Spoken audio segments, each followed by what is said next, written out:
శ్రీ రమణ మహర్షి నమ. భగవాన్ రమణ మహర్షి నమ. రమణ మహర్షి గారి సంభాషణలు, వారి తత్వాన్ని తెలుసుకునే ప్రయత్నంలో ఉన్నాం. నిన్నటి రోజున ఆయన శరీరం నుంచి వేరుపడిపోయి, అంటే మరణాన్ని పొంది, మరణించినా సరే తాను ఉన్నట్లుగా, నేను అనే భావన ఉన్నట్లుగా, మరణం అనేది కేవలం దేహానికి కానీ ఆత్మకు కాదనే సత్యాన్ని ఆయన అనుభవపూర్వకంగా తెలుసుకున్న సంఘటనని మనం తెలుసుకున్నాం. ఇప్పుడు ఇంకా దాన్ని కొనసాగిద్దాం. హఠాత్తుగా చీకటి వెలుతురుగా మారినట్లు మర్త్యుడైన వెంకటరామను మృత్యువుకు ఎదురొడ్డి మృత్యుంజయుడే అవతరించాడు. వెంకటరామన్ అంటే రమణ మహర్షి గారి మొదటి నామధేయం, తల్లిదండ్రులు పెట్టిన నామధేయం వెంకటరామన్.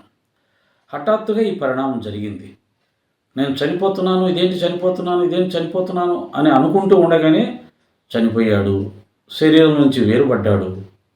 కానీ ఆ శరీరం పడిపోయినా కానీ అరే నేను మాత్రం ఉన్నానే అనే భావనని ఆయన అనుభవంలోకి తెచ్చుకోగలిగాడు. తెచ్చుకొని మళ్ళీ వెంటనే ఆయన సజీవుడై లేచాడు. అంటే మరణాన్ని చూసి లేచినటువంటి వ్యక్తి తన అనుభవాన్ని చెప్తున్నాడు కాబట్టి మనం స్పష్టంగా నమ్మవచ్చు. దేహం వేరు, ఆత్మ వేరు. ఈ శరీరంలో నేను అంటున్నది వేరు, ఈ శరీరం వేరు. నేను అంటున్నది శరీరం రెండు ఒకటే అనుకోవడమే అజ్ఞానం. నేను అంటున్నది నిరాకారం, అది చైతన్యం. నేను ఈ దేహం అనుకుంటున్నది కేవలం అజ్ఞానం వల్ల ఏర్పడిన భావన అనేది తెలుస్తుంది. వెంకటరామన్ భగవంతుని పిలుపు పైన ఎవరితోనూ చెప్పకుండా ఇంటి నుండి బయలుదేరి 1899 సెప్టెంబర్ 1వ తేదీ సూర్యోదయ సమయంలో దురితహరం పావనం త్రిభువన మోహనం అయిన అరుణాచలంలో అడుగుపెట్టాడు. అంటే ఆ క్షేత్రం యొక్క మహిమ చెప్తున్నాడు. దురితహరం మన యొక్క సంసార బాధను హరించి ఈ మాయను తొలగించే పవిత్రమైన పుణ్యక్షేత్రం.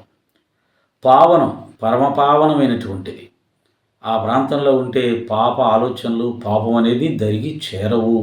అంత పావనమైనటువంటిది. పరమేశ్వరుడు కొలువైనటువంటి క్షేత్రం. త్రిభువన మోహనమైన, మూడు లోకాల్లో కూడా మోహింపజేయగలిగిన అందమైన క్షేత్రం. అటువంటి అరుణాచలంలో అడుగుపెట్టాడు. అరుణాచలం అంటే అగ్నిలింగం. అరుణ అంటే ఎర్రది కదా, అగ్ని ఎర్రగా ఉంటుంది కాబట్టి అగ్నిలింగం. రజి తిరిగి శివుని ఆవాసం. శివుని ఆవాసం. అరుణగిరి స్వయంగా పరమేశ్వరుడు యొక్క అరుణాచలం అనేది పరమేశ్వరుని యొక్క ఆవాసం. అరుణగిరి అంటే ఎర్రటి పర్వతం, సూర్యుని లాంటి కాంతి కలిగిన పర్వతం, అగ్ని లాంటి పర్వతం, జ్యోతి లాంటి పర్వతం, ఆత్మ లాంటి పర్వతం. వెంకట్రామన్ దివ్యావేశంతో, వాయు జపంతో అరుణాచలేశ్వర ఆలయ గర్భగుడిలోనికి లంఘించి ఆ జ్యోతిర్లింగాన్ని గాఢాలింగనం చేసుకొని కన్నీటితో అభిషేకిస్తూ, అప్పా నీ ఆజ్ఞ మేరకు వచ్చాను అంటూ తన రాకను తెలుపుకున్నాడు. ఆనాటి నుండి మహాసమాధి వరకు ఆయన అరుణాచలంలోనే స్థిరపడిపోయాడు. ఈ యొక్క అప్పా నీ ఆజ్ఞ మేరకు వచ్చాను అన్నది మొదట్లో చదివినప్పుడు ఎంత ఆనందంగా ఉందో ఇప్పుడు కూడా అంతే ఆనందంగా ఉంది. ఆ అనడంలో లోపట ఉన్నటువంటి భగవద్భక్తి, ఆ ఈశ్వర ప్రేమ అనేది ఆ యొక్క వెంకటరామన్ని కట్టిపడేసింది. ఆ వెంకటరామనుకి శివుణ్ణి కూడా తండ్రి వాత్సల్యంతో కట్టిపడేలా చేసింది. ఇక వెంకటరామను బాధ్యత అంతా పరమేశ్వరుడు స్వీకరించేలా చేసింది. అంత ఆర్ద్రతగా, అంత ప్రేమగా, అంత తపనగా భగవంతుణ్ణి ఒక్కసారి నోరారా పిలిచిన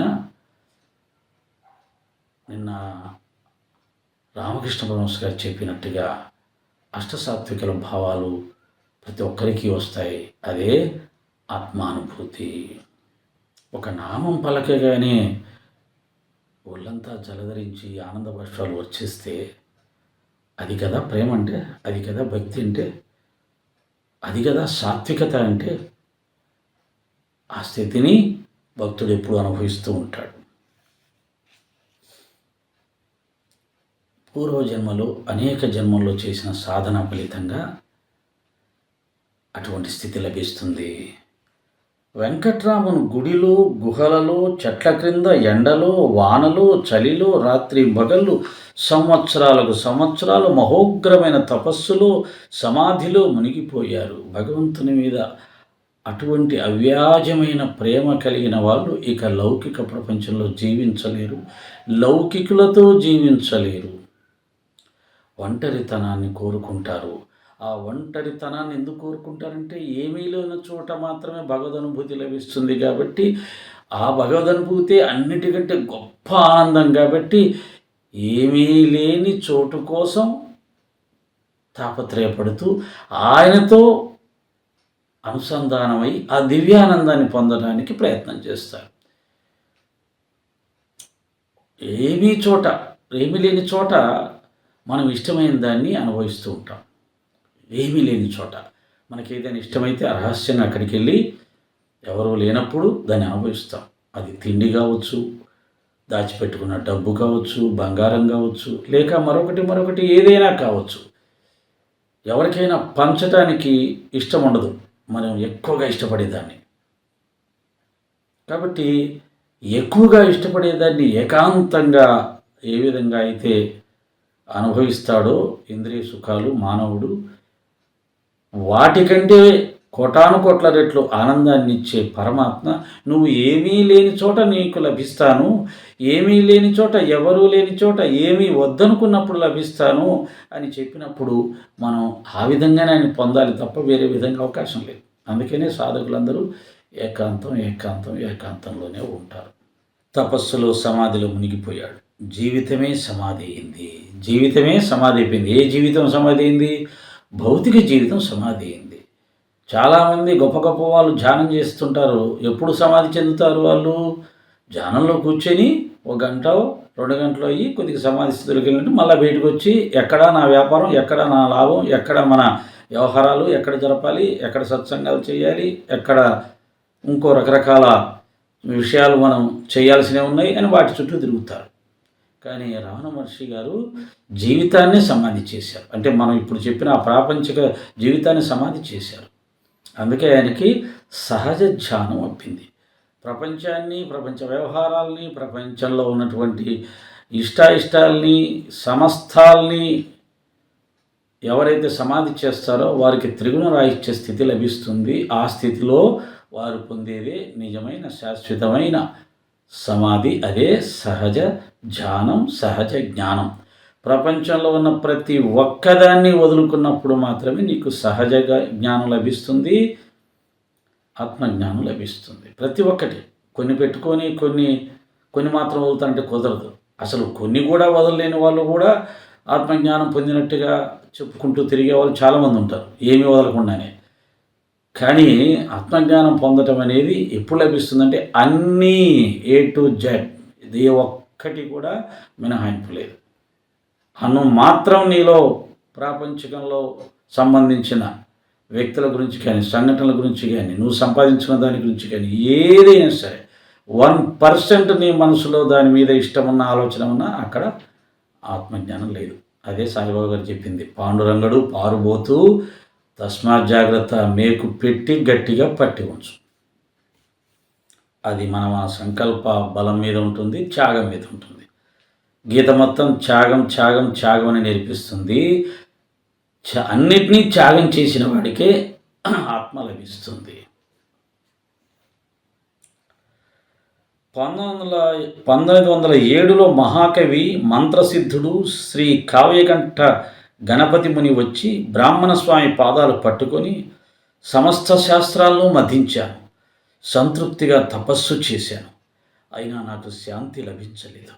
తపస్సు అంటే ఏమిటో విశదపరచండి, శరణార్థిని అని వేడుకున్నాడు. ఎక్కడి కావ్యకంఠ గణపతి మహాపండితుడు, వేదాంగాలు చదివాడు, పురాణాలు చదివాడు, సమస్త శాస్త్రాలు చదివాడు, తపస్సు చేశాడు. కానీ సత్యం తెలియలేదు, ఆత్మానుభూతి కలగలేదు. మరి ఎవరు చెప్పారో, ఏ దేవత చెప్పిందో కానీ అరుణాచలం పరిగెత్తుకొని వచ్చి ఆ బాల బ్రాహ్మణుని, ఆ బాలబ్రహ్మచారి యొక్క పాదాలు పట్టుకొని ప్రార్థించాడంట. సాధకుల యొక్క అదృష్టం అలా ఉంటుంది, అందరికీ లభించదు. ఆ అరుణాచలంలోనే ఉన్న వాళ్ళకి లభించలేదు. ఆయన చూసి ఈర్ష్యపడ్డ వాళ్ళు ఉన్నారు, ద్వేషించిన వాళ్ళు ఉన్నారు, తిట్టిన వాళ్ళు ఉన్నారు, రకరకాలుగా బాధ పెట్టిన వాళ్ళు ఉన్నారు. కానీ ఎక్కడో ఉన్నటువంటి కావ్యకంఠ గణపతి పరిగెత్తుకొని వచ్చి స్వామివారి పాదాలు పట్టుకున్నాడు. ఇది కదా పూర్వజనం సంస్కారం అంటే. కాబట్టి ఊర్లో ఉన్న వాళ్ళు పిచ్చివాడు అంటున్నారు, ఎక్కడో ఉన్న ఆయన మహాత్ముడు అంటున్నాడు. గొప్ప గొప్ప వాళ్ళు, మేధావులు, విద్యావేత్తలు, పండితులు, సిద్ధపురుషులు బాబాను సత్పురుషుడు, మహాత్ముడు, సిద్ధపురుషుడు, అవతార పురుషుడు అంటున్నారు. అల్పులు బాబా మతాన్ని ఎత్తి చూపిస్తున్నారు. ఇదే కదా అజ్ఞానం అంటే. అరుణాచలంలో ఉన్న స్వామి గొప్పతనం అరుణాచలంలో ఉన్న వారికి తెలియలేదు, ఎక్కడో ఉన్నాయని తెలిసింది. అరుణాచలంలో ఉన్న వాళ్ళు పిచ్చి బ్రాహ్మణుడు అంటున్నారు. సాయిబాబా వారి గొప్పతనాన్ని, కీర్తిని సిద్ధపురుషులు, మహాత్ములు, విద్యావేత్తలు, పెద్ద పెద్ద అధికారులు గుర్తించి దాసోహం అంటుంటే, అల్పులు, విద్యాగంధం లేని వాళ్ళు, పిల్లలు, భౌతిక జ్ఞానం లేదు, ఆధ్యాత్మిక జ్ఞానం ఏదీ లేదు, అయినా కానీ యూట్యూబ్ ఛానల్ పెట్టుకొని నోటికి వచ్చినట్టుగా మాట్లాడుతుంటారు. ఇది కదా మాయ అంటే. సరిపోలా రమణ మహర్షి గారికి, సాయినాథుల వారికి. ఏదైనా గుర్తించాలంటే దానికి ఒక అదృష్టం ఉండాలి, జ్ఞానం ఉండాలి, పూర్వజన్మ సంస్కారాలు ఉండాలి, అదృష్టం ఉండాలి కదా. ఓం శ్రీ సాయిరామ్.